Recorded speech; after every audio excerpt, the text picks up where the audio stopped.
What if I told you that everything you thought you knew about history, science, and even your own body was wrong?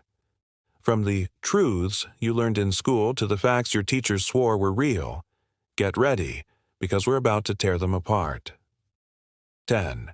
Humans only use 10% of their brains. Let S start with one of the biggest lies Hollywood ever sold us, the idea that humans only use 10% of their brains. You've seen it in movies like Lucy or Limitless, where someone unlocks the hidden 90% and suddenly becomes a genius or a superhero. Sounds cool, but it's pure fiction.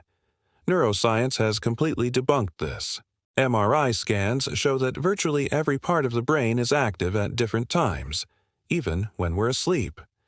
There's no dead zone of unused gray matter just waiting for us to tap into. The brain is like a busy city at night. Some areas quiet down while others light up, depending on what you're doing. Reading. Your visual cortex and language centers are firing. Walking. Your motor cortex is on duty. Even daydreaming activates multiple regions at once. So where did the 10% myth even come from? Historians trace it back to a misinterpretation of a quote from psychologist William James in the early 1900s, who said that, "We are making use of only a small part of our possible mental and physical resources." He wasn't talking about brain activity. He meant human potential. But the media twisted it, pop culture ran with it, and here we are, over a century later, still repeating the same falsehood. And let's be honest, it's tempting to believe. It gives us a sense of hidden power, like we're one breakthrough away from unlocking superhuman intelligence. But the truth is more amazing.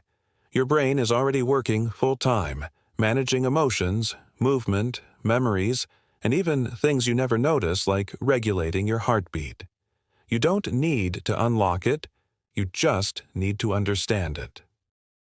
Number 9. The Great Wall of China is visible from space.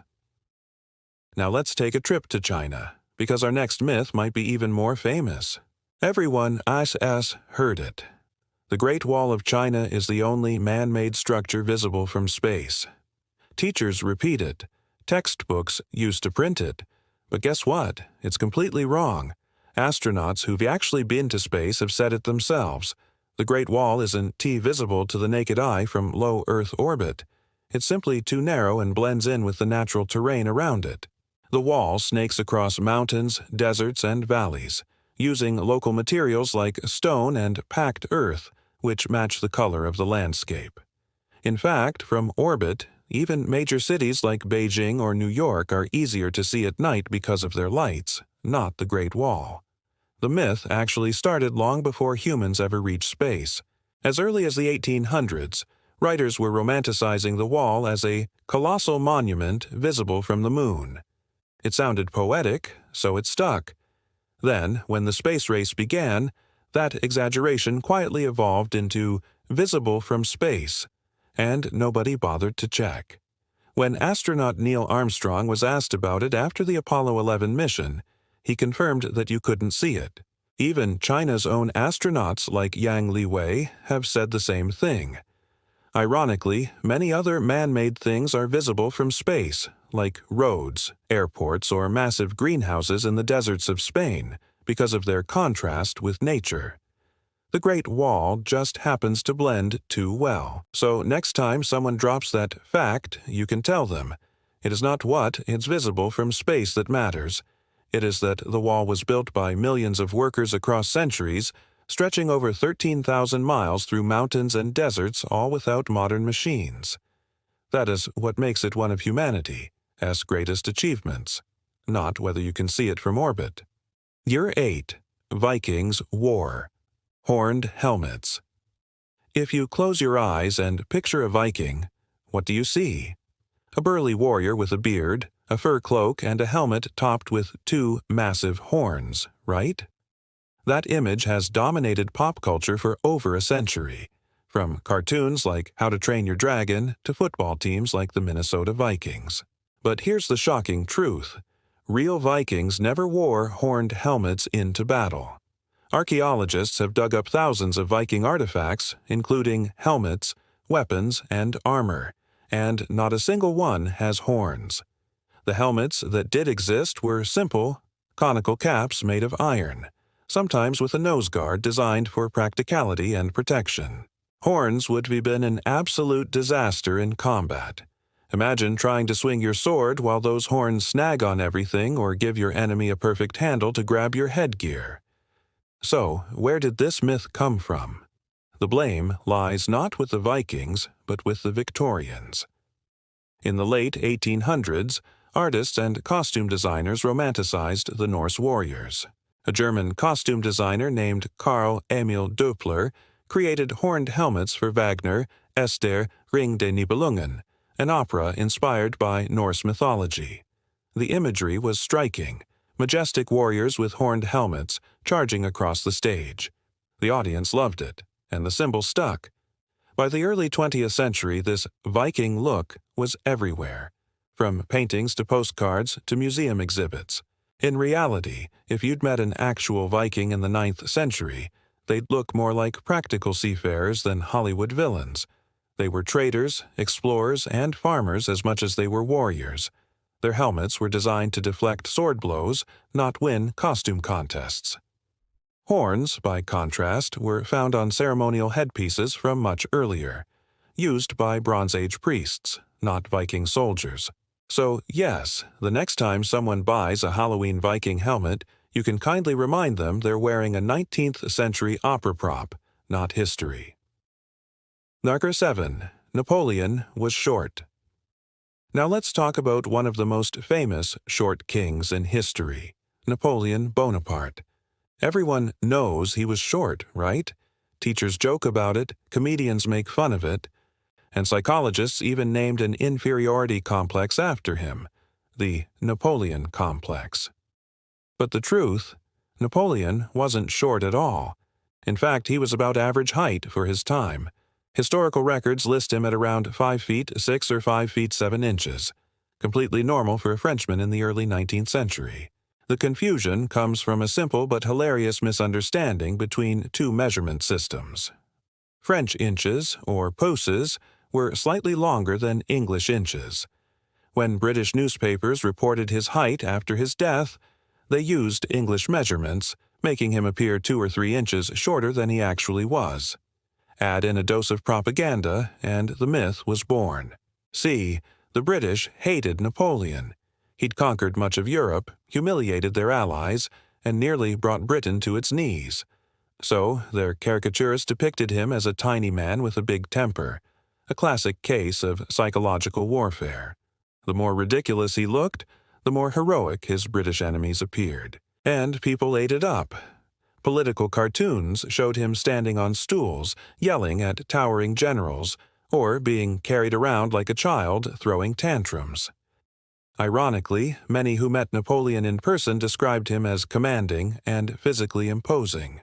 Soldiers adored him for leading from the front, and his presence on the battlefield could shift morale overnight.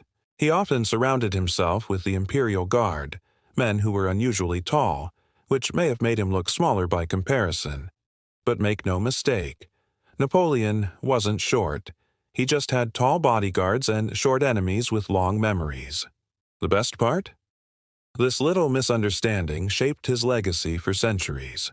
The Napoleon complex entered psychology textbooks and pop culture, symbolizing aggressive overcompensation by small men. Yet the real Napoleon didn't have such a complex. He had empires to run, wars to fight, and crowns to claim. He wasn't a tiny tyrant. He was just a victim of bad translation and better propaganda. Number 6. Christopher Columbus discovered America. We've all heard this one since elementary school.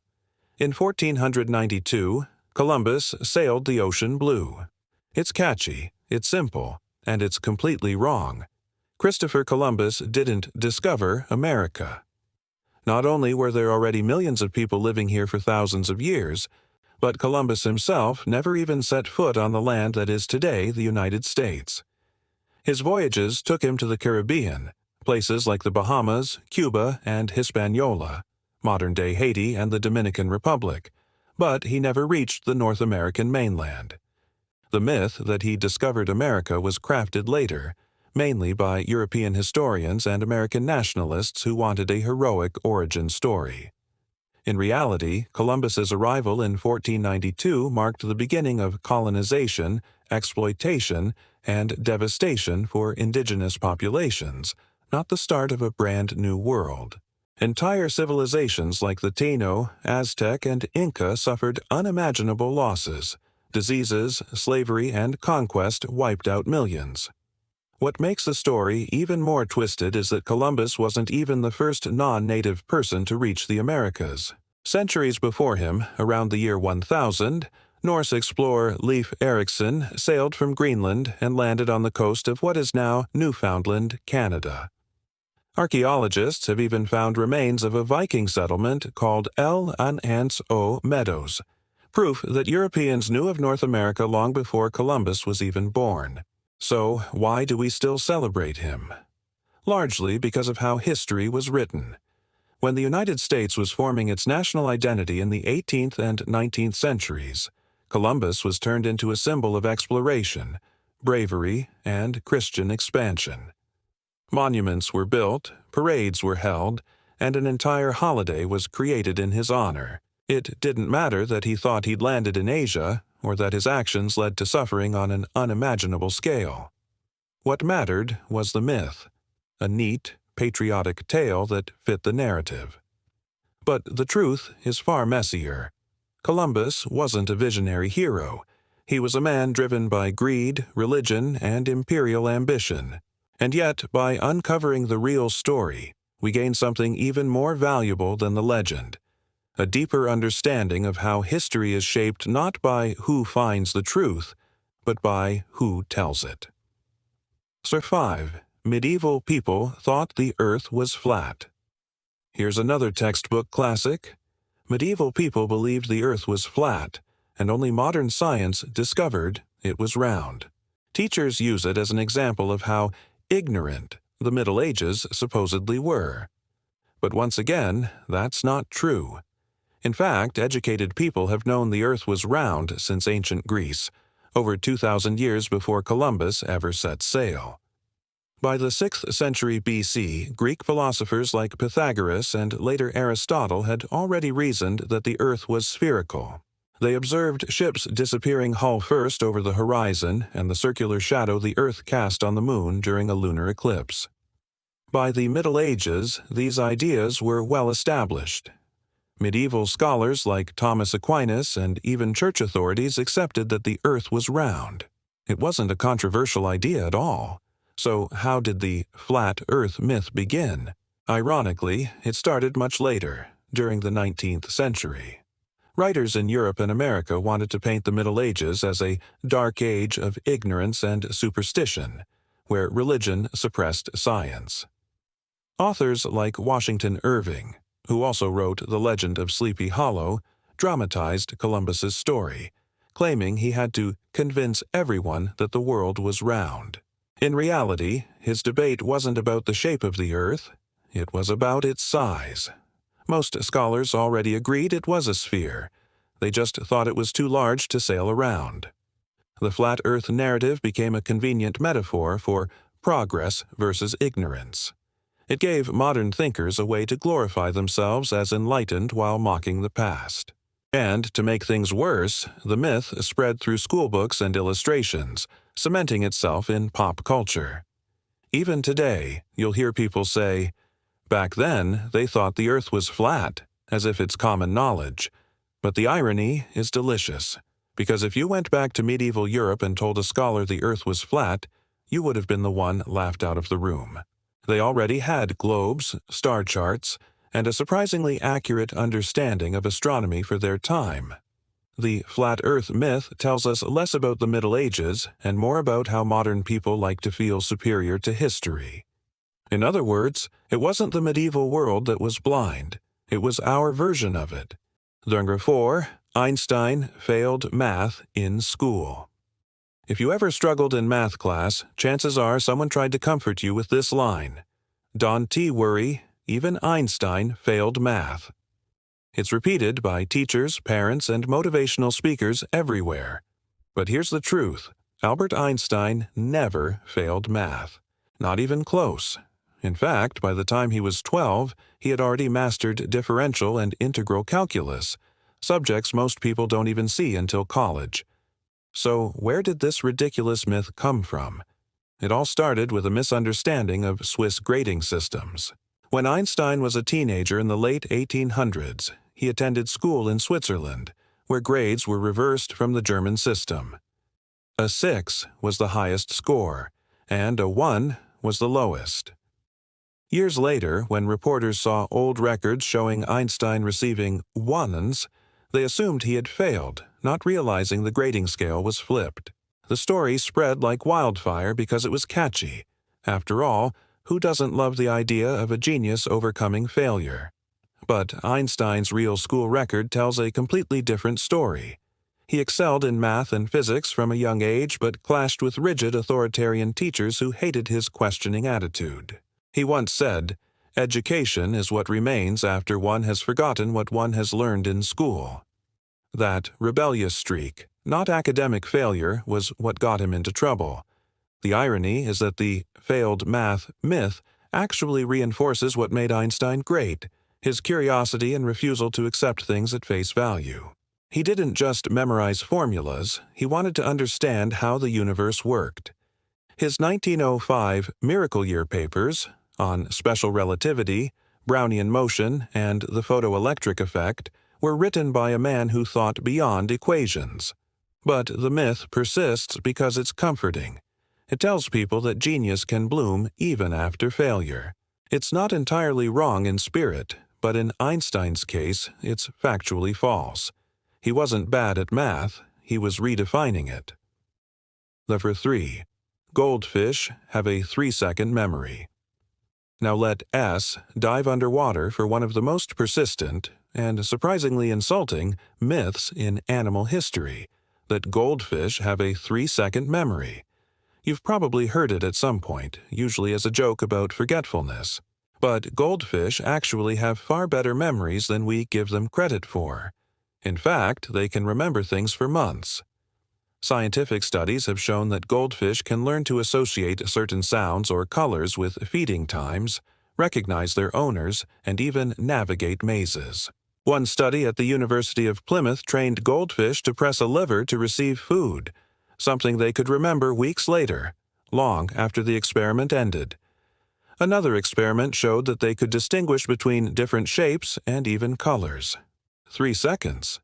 That's shorter than it takes them to swim one lap around their tank. So why do we keep believing this? The myth likely emerged as a way to justify keeping goldfish in tiny bowls. If people think the fish forget everything every few seconds, it makes them feel less guilty about giving them such a small, unstimulating environment. But the truth is that goldfish are intelligent, social creatures who thrive with proper care and space. They can live up to 10 years, or even longer, if kept in healthy conditions. And here, as a fun twist, goldfish have been used in psychological and behavioral studies precisely because of their surprisingly strong memory and learning ability.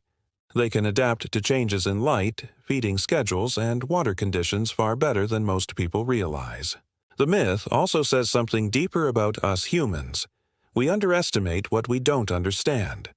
We tend to measure intelligence by our own standards, assuming that smaller brains mean smaller minds. But in nature, intelligence comes in many forms.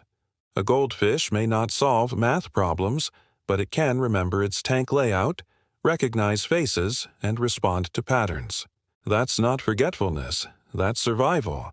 So the next time someone compares their memory to a goldfish, you can smile and say, "You wish." Sucker 2. You should drink 8 glasses of water a day. Here is a Shartu health fact that nearly everyone believes, and doctors have been trying to correct for decades. The idea that you must drink exactly 8 glasses of water every single day to stay healthy. It's one of those rules that sounds official because it's simple. But the truth, there's no scientific evidence to support it. None. The 8-8-8 rule.